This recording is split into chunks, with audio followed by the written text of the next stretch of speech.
आप्पा आहे आप्पा मला माफ करा. तुम्ही म्हणत होता मला शाळा शिक नाही शिकलो हो मी.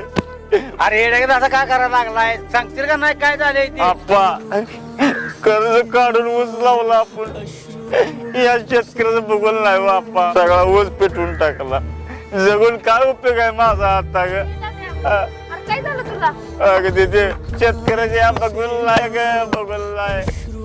काय करू तू सांग? फास लावून घेऊ? अरे दाद्या तू मरायची भाषा करतोय. तू तर जाशील मरून. ह्या लोकांना कर्जाचं तुझ्या काय वाटणार नाही रे. ती कर्ज आज नाही उद्या फेडतेली. पण तुला जर काही झालं ना त्यांच्या जीवातला जीव जाईल. अरे ही जिथे जिवंत मरून जातील ह्याची जाणीव ठेव जरा. आयुष्याची माती होऊन ओंजळीत पडली. घराची झाली राखण ती वादळात उडली. पंचनामा पिकाचा का मड्याचा करता आमच्या छातीवरती हाता